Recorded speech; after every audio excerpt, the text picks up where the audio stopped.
OAB Ceará analisa decisão sobre correção do FGTS. Posto avançado do Tribunal de Ética e Disciplina da OAB Ceará é inaugurado no Fórum. Lançado o livro do Reciclador de Sonhos, do advogado e escritor Dalton Marques. Presidente em exercício da OAB Ceará recebe 5 novas advogadas para a entrega de carteiras. Veja também, escolas públicas e privadas devem incluir o ensino da música em suas grades curriculares. Conheça o PROMAD, o programa que vai modernizar a sua advocacia. As imagens que marcaram a semana você confere no quadro OAB em Foto. Tem ainda as dicas de concursos com inscrições abertas em todo o Brasil. Fique informado sobre as notícias do Judiciário Brasileiro e da Ordem dos Advogados do Brasil. No programa OAB na TV Mundo Jurídico.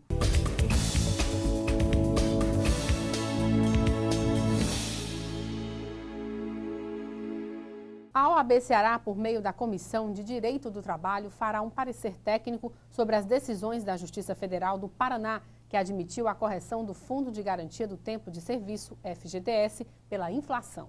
O presidente em exercício da OAB se reuniu com a presidente da Comissão de Direito do Trabalho, Catiane Virna, para discutirem sobre as decisões da Justiça Federal do Paraná, que admitiu a correção do Fundo de Garantia por Tempo de Serviço, o FGTS, pela inflação.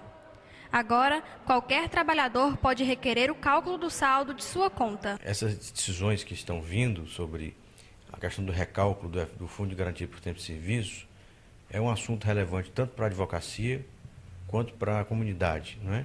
Então, tendo em vista essa hipótese aí, esse assunto tão palpitante, em que a fórmula de cálculo do FGTS está sendo modificada, estão em entendimentos novos em relação a isso, não é? Então, a OAB encomendou à Comissão de Direito do Trabalho, não é, um parecer para que a gente possa passar pelo Conselho para nortear os advogados e a casa a respeito do tema, que é um tema importante, que tem uma repercussão na vida das pessoas, na vida dos advogados empregados, na vida da comunidade, das pessoas que têm emprego, né, e podem, eventualmente, se for o caso, recalcular o seu FGTS. Fazer o levantamento das jurisprudências favoráveis com relação ao deferimento do IPCA-E, que é o Índice Nacional de Preço ao Consumidor Amplo Especial, como sendo o indexador para as correções do FGTS, de 99 até aqui, e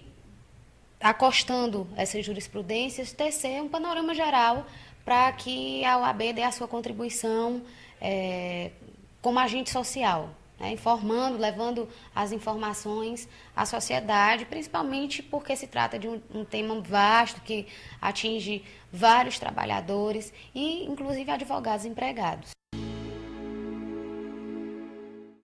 A Lei 12.737 de 2012 alterou o Código Penal brasileiro, tipificando como infrações uma série de condutas no ambiente digital, principalmente em relação à invasão de computadores. E para falar sobre crimes eletrônicos, dentre eles os praticados contra a honra nas redes sociais, nós conversamos agora com o advogado criminalista, Dr. Leandro Vasques. Dr. Leandro, é um prazer tê-lo novamente conosco aqui no estúdio. O privilégio é meu, Evaldo, sempre à disposição. Inicialmente, eu gostaria que o senhor fizesse uma análise desta Lei 12.737 de 2012, popularmente chamada de Lei Carolina Dickmann. Pois não, Evaldo, na verdade, essa legislação ela surge, né, em sintonia com a Convenção de Budapeste de 2001, que o Brasil é signatário, e veio tipificar aqueles denominados delitos cibernéticos, né, e dar outras disposições, né? E, inicialmente é preciso reconhecer que com o advento da informática, principalmente com o avanço das redes sociais, enfim, crimes também passaram a ser praticados, né, por esse meio, né? Isso é notório e o Brasil tenta se adequar a essa nova realidade com uma lei que foi votada, né, no crepúsculo de 2012, mas que só entrou em vigor em 2013, denominada Lei Carolina Dickmann, em virtude do episódio que envolveu a atriz, enfim.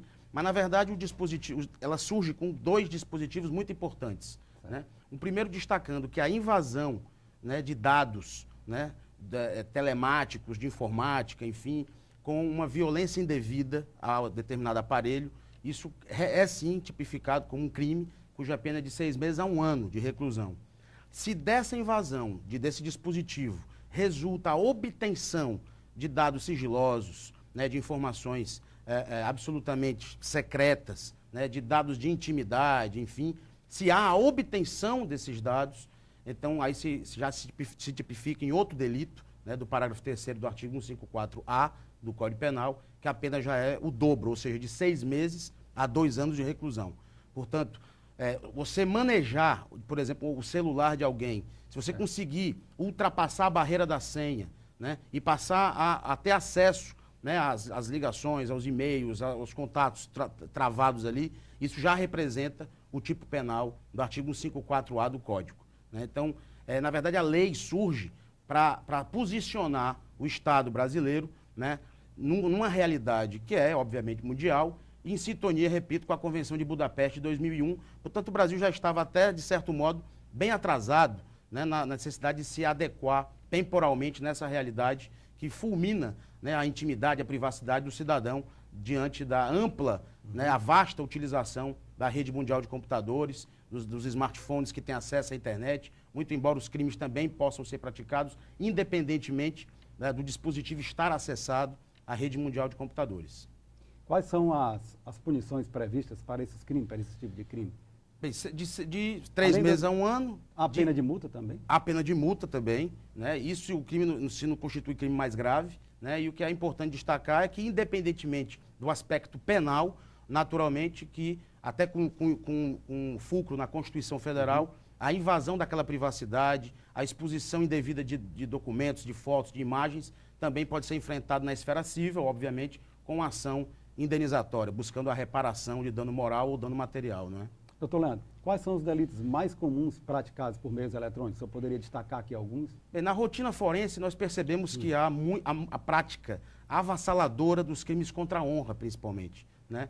Delitos como injúria, como calúnia, como difamação, né? Quando o e-mail se prolifera afetando a imagem de alguém, ou na rede social, né? Algumas expressões, né, indevidas, né, que vilipendiam a honra subjetiva, a honra objetiva do portador daquela página. Enfim, os crimes contra a honra, quando praticados, eles são os mesmos previstos já no Código Penal, no artigo 138, 139 e 140, né? E, na verdade, o meio que é importante destacar, que o cidadão comum tenha a ideia, é que quando o delito é praticado, nós sabemos que quem postou a ofensa, ele pode deletar a ofensa a qualquer momento. Daí porque é importante que quem se sentiu ofendido e, inicialmente, imprima aquela página ofensiva, né, e compareça a um cartório para buscar a autenticação eletrônica daquele documento. No caso, ele comparecendo a um cartório que possua esse dispositivo de autenticação eletrônica, o proprietário do cartório, o agente cartorário, irá abrir, né, a página na presença do ofendido, irá constatar a postagem e autenticá-la. Lembrando que os crimes contra a honra têm um prazo decadencial de 6 meses, ou seja, se ultrapassar o período de 6 meses, o ofendido, né, perde o direito de apurar, né? De modo que abundantemente tem se verificado a prática de crimes contra a honra pela rede mundial de computadores, pelas redes sociais, Twitter, Facebook, etc. E é preciso que os cartórios também se adequem a essa tecnologia. Nem todos os cartórios têm esse dispositivo de autenticação eletrônica, que é preciso que o agente cartorário abra a página e proceda, portanto, à autenticação. Porque aí você vai ter a materialização, a prova da materialidade delitiva, não é? Mitmaia já dizia que alegar, e Calamandrei dizia que alegar e não provar é como um corpo sem alma, né? E a prova é o complexo de motivos produtores da certeza. Então, para que você tenha essa prova retumbante, inquestionável da ofensa, é preciso que você tenha não só impresso o documento, mas autenticado pela via cartorária. Até porque nós sabemos que você pode simplesmente fabricar um documento simulando uma ofensa por uma rede social. Por isso que é necessária a autenticação, lembrando do prazo decadencial de 6 meses, porque após esse prazo o direito sucumbe e o ofendido perde a oportunidade de perseguir, né, não só a reparação, mas principalmente a apuração criminal daquela ofensa praticada contra a sua pessoa. Alegar e não provar é o mesmo que não alegar. Isso. Na sua consideração, a Lei 12.737 de 2012, ela é um avanço no que diz respeito ao direito penal no Brasil? Sem dúvida que representa um avanço, embora que tardio, né? A doutrina ela é uníssona em entender que o Brasil de há muito tempo poderia já ter evoluído nesse aspecto.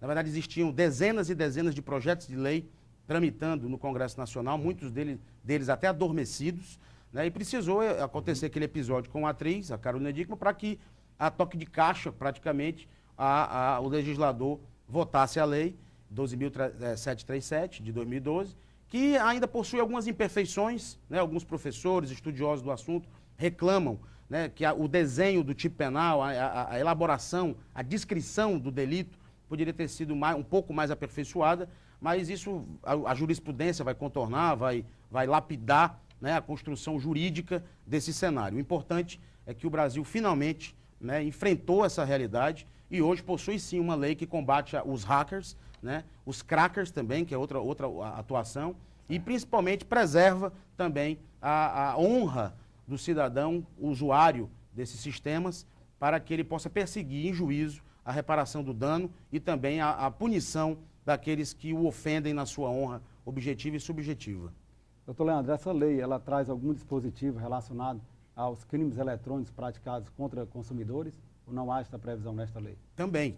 Na verdade, não só com relação aos consumidores, mas com relação a algumas autoridades onde a pena ela é majorada, né? Crimes praticados contra o presidente da República, presidente da Câmara, do Senado, da Assembleia Legislativa, Câmara de Vereadores, chefes máximos, né, de estruturas do poder público, enfim, o crime, no caso, a pena é majorada. Muito embora a doutrina entenda que nós vivenciamos uma inflação legislativa, né, com a profusão realmente exagerada de normas jurídicas, se compreende que a Lei 2.737 veio em boa hora e realmente é uma norma não só providencial, mas importante para o cenário vivenciado pelo cidadão e cidadã. Doutor Leandro, infelizmente o tempo realmente voou, nós estamos chegando ao final da nossa entrevista. O programa OAB na TV Mundo Jurídico agradece a sua participação, as brilhantes informações que nos foram prestadas aqui através do OAB na TV Mundo Jurídico e abre espaço para as suas considerações finais. Pois não, Evelto, eu fico honrado, né, pelo convite mais uma vez e, na verdade, o programa OAB na TV também é de utilidade pública, né, e, obviamente, aquele cidadão ou cidadã que nos assiste, que se sentiu ofendido na sua honra objetiva e subjetiva, deve procurar, sim, a constituição de um profissional, de um advogado ou de um defensor público, visando perseguir a reparação não só do dano à sua imagem, mas principalmente a punição do ofensor, até porque crimes contra a honra, como injúria, calúnia e difamação, devem sim ser apurados, lembrando da necessidade da autenticação eletrônica da ofensa postada na rede social, para que se possa adotar as medidas dentro do prazo decadencial de 6 meses. Ivelise Maia. O posto avançado do Tribunal de Ética e Disciplina, TED, da OAB Ceará, foi inaugurado na tarde desta segunda-feira, nas dependências do Fórum Clóvis Bevilacqua. A nova sala do posto avançado do Tribunal de Ética e Disciplina no Fórum Clóvis Bevilacqua leva o nome de Emídio Viana, uma homenagem que perpetua a figura do advogado que foi membro do tribunal e recentemente foi vítima da insegurança do Estado há quase um mês. Apresenta o resgate de uma carreira na área da advocacia que foi vitoriosa.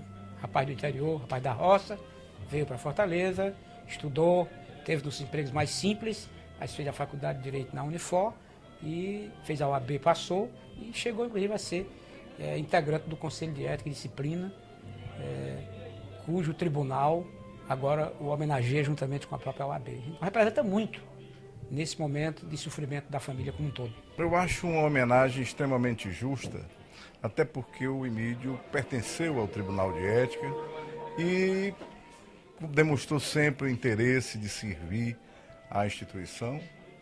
Foi morto de uma forma tão cruel, tão traiçoeira, e a OAB, em boa hora, lembrou de prestar essa homenagem, colocando aqui onde ele costumeiramente passava suas tardes na militância da advocacia. Então eu acho que foi uma homenagem mais do que justa. Segundo o presidente da OAB Ceará, esta sala representa um novo espaço para que possa dar celeridade aos processos que tramitam na Justiça, além de ser também mais uma conquista para a advocacia cearense. Olha, para nós é muito importante levar o Tribunal de Ética e Disciplina próximo ao advogado. Tão importante quanto cobrar do Poder Judiciário celeridade, rapidez, agilidade nos seus julgamentos, também é muito importante para nós que os processos internos da ordem tramitem com a mesma agilidade. O Tribunal de Ética e Disciplina controla deontologicamente o trabalho desenvolvido pelo advogado e agora que dentro do Fórum Clóvis Bevilacqua, o maior fórum da capital, o maior fórum do Estado, nós poderemos atender com mais rigor e com mais celeridade aos reclames da sociedade em relação à advocacia e da advocacia em relação à magistratura. É essa a ideia da ordem que homenageia o colega Emídio Viana, que foi membro conselheiro do Tribunal de Ética e Disciplina, por lá deu sua contribuição e que nesse momento de dor para a família, a OAB imortaliza a figura do querido colega Emídio Viana como nome do Tribunal de Ética e Disciplina, posto avançado, Fórum Cláudio Vilar. Então, nós colocando um posto avançado aqui dentro do fórum, nós vamos facilitar o acesso da população, do usuário da advocacia, para atender às suas necessidades. O registro, a eternização de uma pessoa que muito contribuiu para o tribunal, ele foi conselheiro na gestão passada, cumpriu com a sua missão, trabalhou conosco, um rapaz muito dedicado, e era um momento oportuno para que nós deixássemos aí registrar essa homenagem a ele. E sobre a morte do advogado e ex-conselheiro do TED, Emídio Viana, assassinado no dia 1º deste mês em Fortaleza, nós conversamos com o advogado José Maria Rios. A investigação continua, para a nossa surpresa, andando muito bem agora. Nós não podemos adiantar muitos detalhes, porque é um trabalho que a gente confiou aos delegados, doutor Dante e doutor Fábio. Eles estão à frente. Nós estamos acompanhando o doutor Edson Guimarães, doutor Paulo Quezade, doutor Cícero Quezade e doutor Valdir Xavier. Estamos acompanhando, toda semana nós estamos lá. As informações que eles nos passam são animadoras. Certamente os autos virão para o judiciário, inquérito, para pedir prazo para continuar as investigações, mas muitas testemunhas já foram ouvidas. Nós já temos uma indicação, né? Uma indicação muito boa. Nós não podemos dizer se aquela pessoa é o assassino ou não, mas nós já temos uma boa perspectiva. O crime vai ser descoberto. Sem dúvida nenhuma, os advogados, as advogadas, a sociedade cearense tem um pouquinho de paciência que nós da OAB, juntamente com a Polícia Civil, nós vamos descobrir quem foi que matou o nosso colega Emídio. Vamos à palavra do presidente com o advogado Valdetário Andrade Monteiro, presidente da OAB Ceará.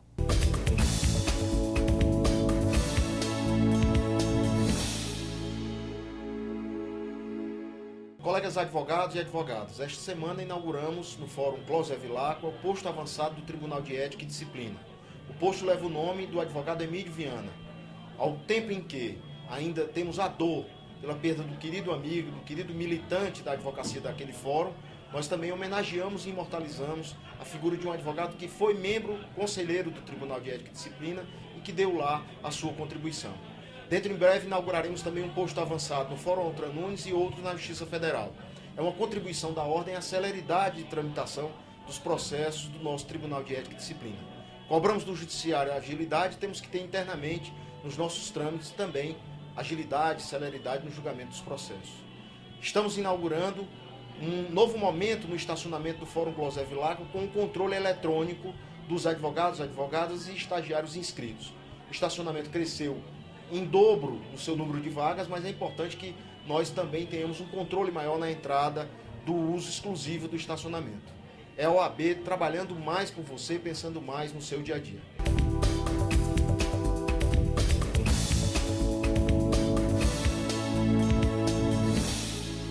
E a seguir, lançado o livro Reciclador de Sonhos, do advogado e escritor Dalton Marques. Veja também, escolas públicas e privadas devem incluir o ensino da música em suas grades curriculares. Nós voltamos daqui a pouco.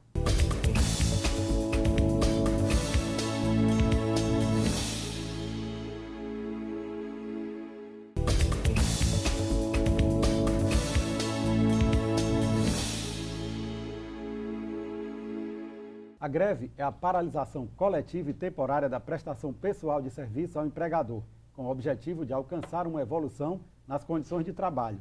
É direito assegurado pela Constituição Federal de 88 em seu artigo 9º. E para falar sobre as paralisações que estão ocorrendo no estado do Ceará, nós recebemos agora em nosso estúdio o advogado trabalhista Dr. Arley Ximenes. Dr. Arley, é um prazer tê-lo aqui conosco em nosso estúdio. É um minha, Veldes. Inicialmente eu gostaria de uma análise sua sobre essas paralisações que estão ocorrendo recentemente aqui no nosso estado. A que se devem tantas manifestações e tantas paralisações? Primeiro, não é um fenômeno local, né, só do Ceará. Digamos que é um fenômeno nacional, né? Talvez tudo fruto, digamos assim, de uma conscientização maior da população, também desse alcance hoje que a mídia tem. E no setor privado tem um fenômeno que vem acontecendo hoje, que é justamente que a mão de obra hoje ela não é localizada, ela se espalha pelo Brasil. Então, hoje no Ceará, nós temos trabalhadores de todo o Brasil aqui trabalhando. E aí, um caldo cultural muito grande, né? Então, os trabalhadores que vêm do Sul têm uma determinada mentalidade, já tem uma forma de reivindicar diferente dos trabalhadores do Nordeste, dos trabalhadores do Centro-Oeste. E essa cultura e esse caldo também auxiliam com essa vontade de melhorar, essa vontade de crescer. E como tem sido a atuação da OAB Ceará em relação a esses conflitos? Bem, a OAB Ceará, além de ser uma entidade de classe, né, que defende não só a advocacia e o advogado, mas ela tem sido fundamental na defesa da sociedade. E o crescimento da OAB, você vê justamente pelo retorno que a sociedade busca na OAB. Um direito violado, a primeira coisa que o cidadão pensa logo, hoje em dia, é a OAB. E a OAB tem sido, assim, fundamental. Nós tivemos momentos no passado, não há muito pouco tempo, né, como a greve da Polícia Civil, a greve da Polícia Militar, manifestações do setor dos professores, em que a OAB agiu com mediação, agiu na tentativa justamente não de estar de um lado ou de outro, mas naquela tentativa de conciliar, de possibilitar uma mediação melhor, um diálogo melhor entre as partes e de possibilitar que não existissem excessos, que é o mais importante. Ou seja, assegurando, de um lado, os dois direitos que há de conflito em qualquer movimento grevista, que é o direito de greve do trabalhador, o direito assegurado na Constituição Federal, e o direito das empresas, que é justamente o direito de propriedade, de ter o seu bem, de ter o seu patrimônio preservado. Qual a avaliação que o senhor faz sobre o comportamento do Poder Judiciário em relação a esses conflitos? Preocupante. Eu digo preocupante, e não de forma pontual, mas conflitos coletivos em que envolvem vários direitos, né? De um lado, nós temos uma série de trabalhadores representados por um sindicato laboral. De outro lado, nós temos empresários representados por sindicatos patronais, ou empresas ou governo, de um lado. Esses conflitos, eles têm que ser resolvidos mediante negociação coletiva. E quando se leva ao Poder Judiciário, nós só temos o quê?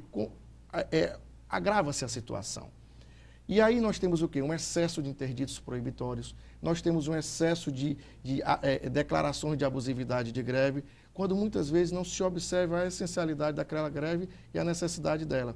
Ou então se entra-se com ações para declarar o que a lei já diz. Certo.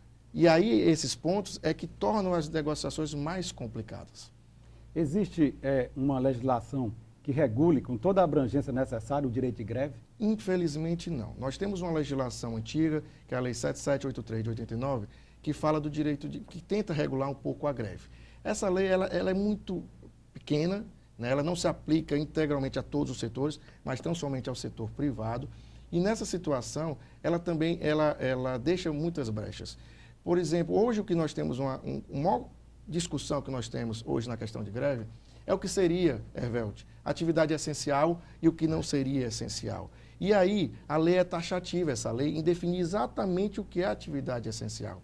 Apenas como exemplo, nós temos a questão da segurança pública, transporte coletivo, tratamento, abastecimento de água, energia elétrica, que são atividades consideradas essenciais. Nesses setores, a greve tem que ser vista de uma forma diferente, onde os grevistas devem garantir que o serviço seja mantido ainda para a classe. Mas setores outros, como a construção civil de uma forma geral, como exemplo, eu gostaria de citar a construção da CSP, a Companhia Siderúrgica do PECEM, não é uma obra essencial. Essencial no sentido que a lei define. Dizer que não é uma obra importante é uma coisa, é uma obra importantíssima, assim como a ampliação do aeroporto é importante, assim como a construção e reforma da Arena Castelão era uma obra importante, dos viadutos, das estradas, mas não são obras essenciais, porque a lei diz que obras essenciais são aquelas que causam prejuízo imediato à comunidade, entendeu? E a lei define, ela não cabe interpretações, ela define exatamente o que é. Doutor Arley, uma outra questão bastante polêmica também diz respeito ao direito de greve no serviço público. Ainda não existe uma lei regulamentando o direito de greve no serviço público e esta lei ao qual o senhor se referiu, ela acaba sendo aplicada de forma analógica no serviço público, não é verdade? Exatamente. E aí vem outro problema, mais interpretações equivocadas dessa lei. Porque o legislador ainda perde a oportunidade de criar uma lei específica para regulamentar essa situação.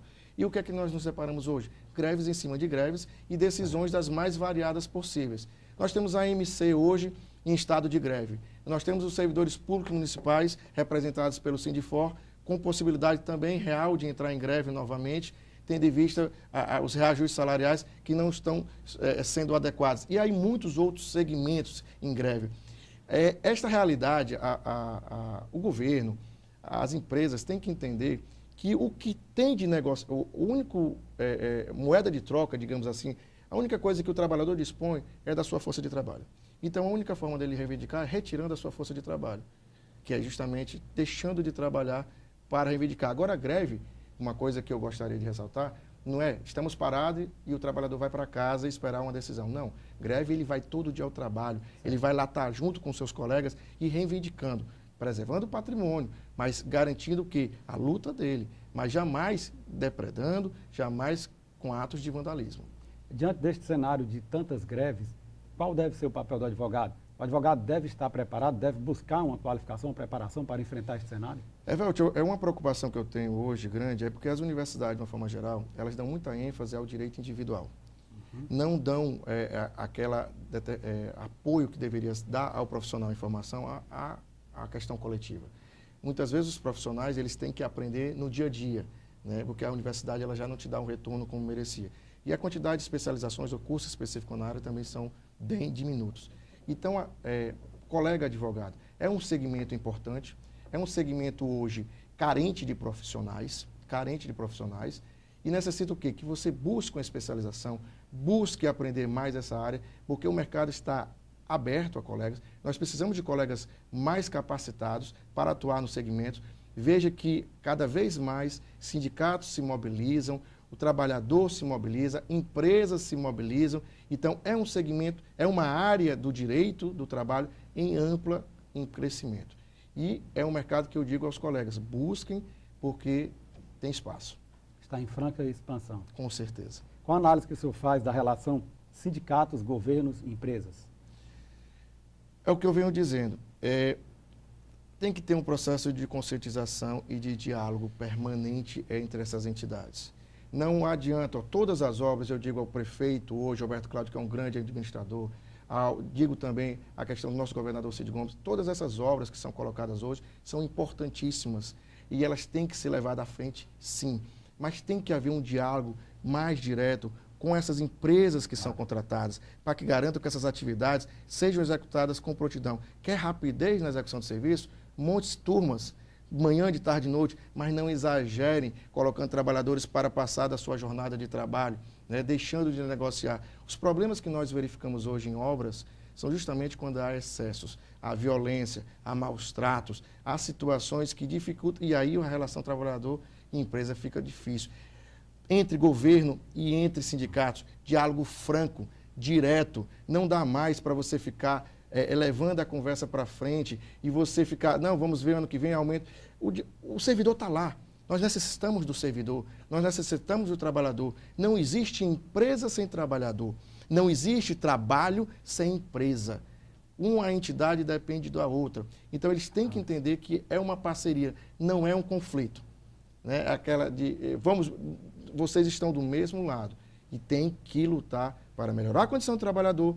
E um reflexo disso, Evelton, é porque o trabalhador sente que o país melhorou, salário mínimo aumentando, e ele quer sentir isso também. Ele não quer só na mídia, ele quer sentir esse retorno também. No poder aquisitivo. Claro. Essa é a grande questão. Doutor Arley, infelizmente nós estamos chegando ao final da nossa entrevista. O programa OAB na TV agradece a sua participação e abre espaço para as suas considerações finais. Eu agradeço, Evelton, mais uma vez. Como eu digo, é uma honra minha para poder estar aqui nesse programa e dizer aos colegas advogados, busquem especializar. Nós temos na OAB a Comissão de Direito do Trabalho, nós temos a Comissão de Direito Sindical, temos muitas outras comissões com espaço para que todos os advogados possam atuar, venham participar desse projeto da entidade, que é um projeto de luta, que é um projeto de estar junto à classe, é um projeto de estar junto à sociedade. Agradeço e digo, colega advogado, a OAB é sua, então venha e faça parte dela, não só como advogado, mas dentro dos seus quadros, lutando ao lado dessa tão trabalhadora gestão. Ivelise Maia. O reciclador de sonhos Este é o título do livro que foi lançado na última sexta-feira pelo advogado e escritor Dalton Marques. O livro foi escolhido pela Ordem dos Advogados do Brasil, Seção Ceará, pelos 80 anos de instituição e traz o prefácio de Ricardo Bacelar. Eu tive o prazer de fazer o prefácio, fui convidado por ele, li o livro, achei muito emocionante a história, que se mistura da história de vida dele como pessoa e que se tornou advogado, né?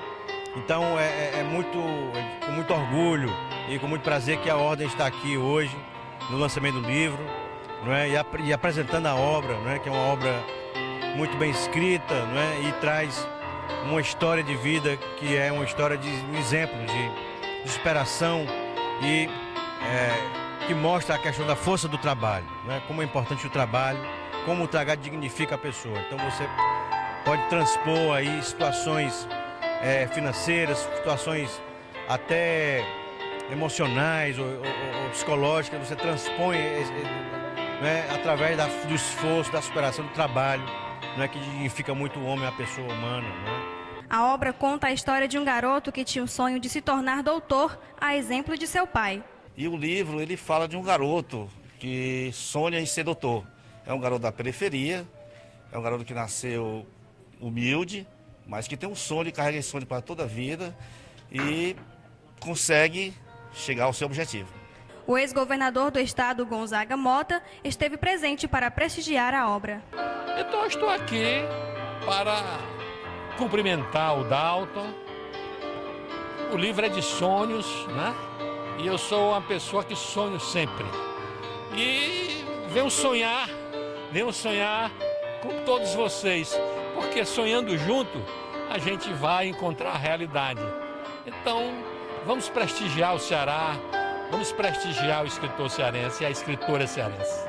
O presidente em exercício da Ordem dos Advogados do Brasil, Secção Ceará, Dr. Ricardo Bacelar, recebeu 5 novas advogadas para a entrega de carteiras. Em solenidade extra, 5 carteiras foram entregues às novas advogadas da Ordem.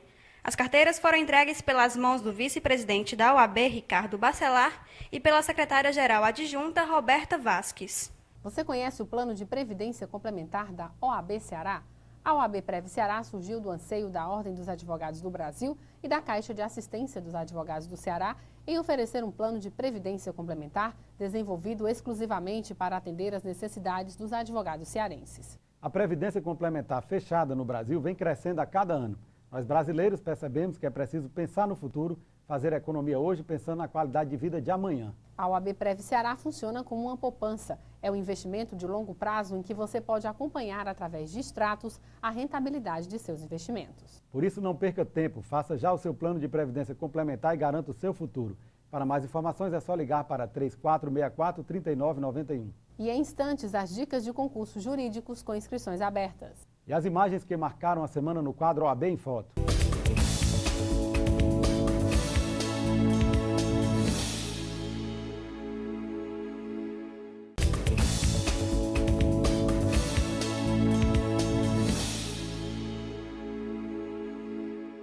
Há várias formas de agregar valor a um escritório de advocacia. A qualificação de seu corpo advocatício, o perfil de clientes que atende, o volume de processos, suas instalações, enfim, diversos critérios objetivos e subjetivos de valorização.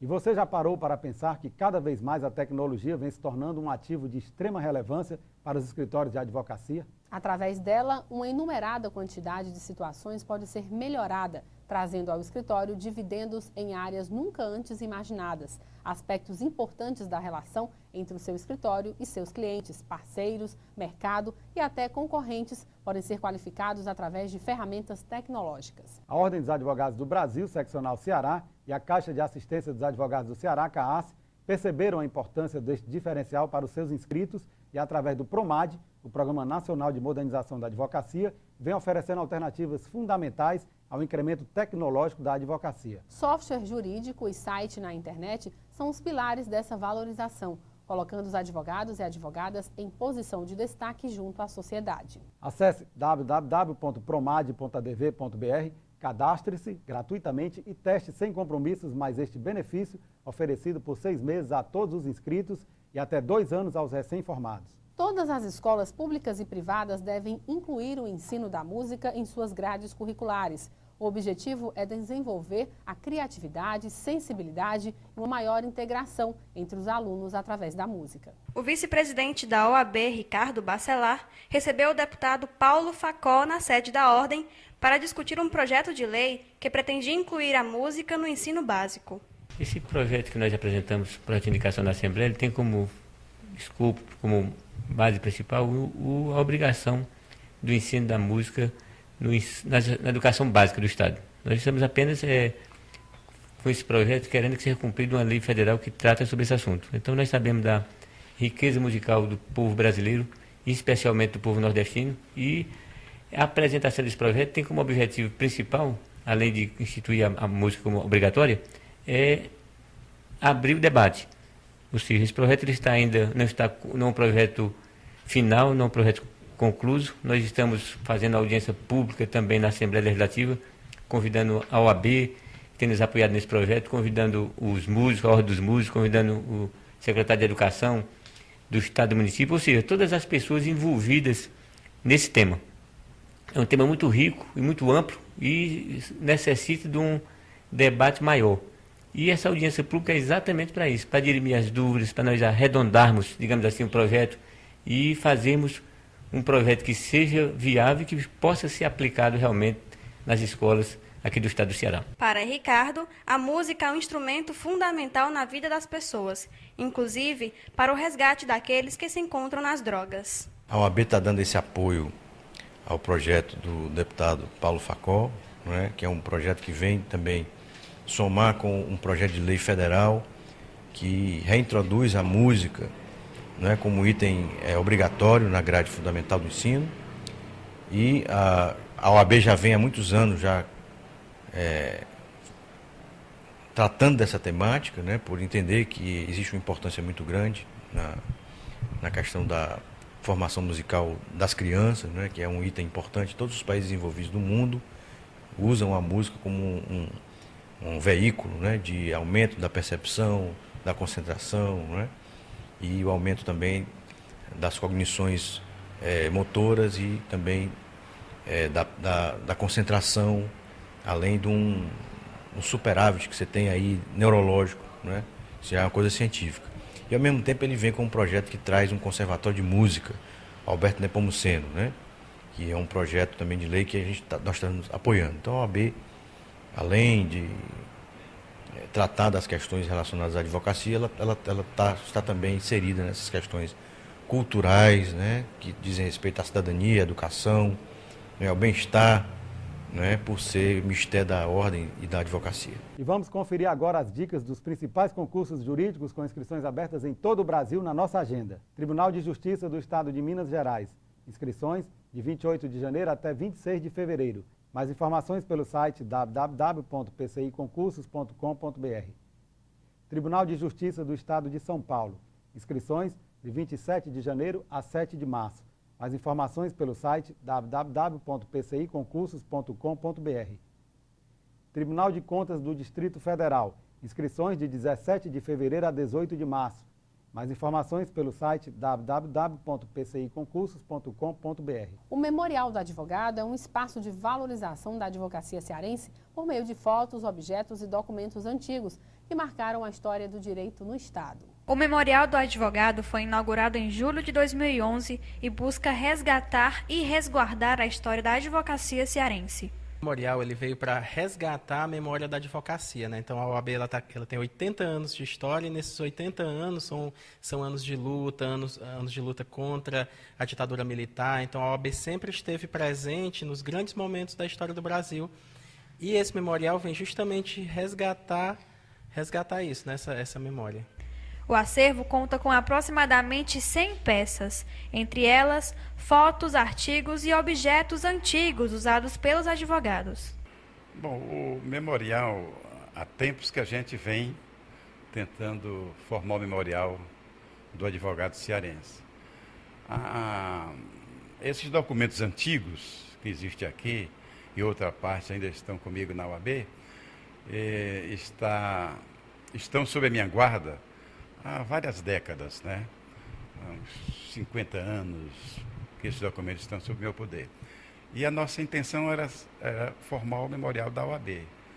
E a gente vem batendo nessa tecla, né, pedindo que se estude durante várias gestões, até que em 2004, no Dia do Advogado, no Centro Cultural Oboé, a doutora Manuela Queiroz fez o lançamento o pré-lançamento do Memorial do Advogado. O que mais me chama a atenção é um artigo que foi feito em 1954 pelo professor Valmir Ponte. Então, na época, ele já reclamava da morosidade judicial. O artigo chama-se Vadiagem Judicial. Então, naquela época, ele teve a coragem de publicar esse artigo, publicar em nome próprio. E hoje a OAB ela tem procurado fazer isso na defesa dos advogados, sem que o advogado precise entrar de frente contra o judiciário. A própria OAB, que vendo a morosidade da justiça, ela tem ingressado com ações para que seja minimizado e o advogado ele possa ser respeitado. Este memorial é mantido pela Ordem dos Advogados do Brasil do Ceará e é uma importante ferramenta para a perpetuação da advocacia cearense. E aqui é um marco para que se possa guardar, preservar a história, tanto da OAB como também da própria advocacia cearense. O memorial está aberto todos os dias de segunda a sexta, de 9 às 18, então a gente convida os advogados, convida a advocacia, os estudantes, ou ao público em geral que tenham interesse em conhecer um pouquinho da história da advocacia. Esse memorial está aberto a todo o público. As imagens que marcaram a semana estão no quadro OAB em Foto.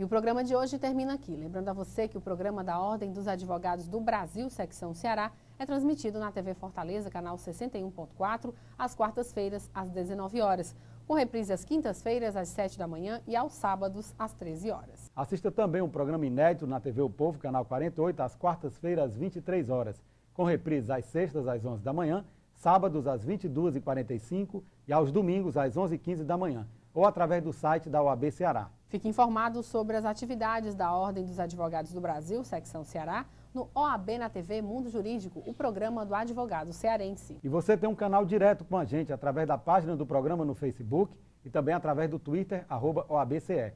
Ou se preferir, mande um e-mail, oabnatv@oabce.org.br. Obrigada pela companhia e até a próxima semana. Até lá.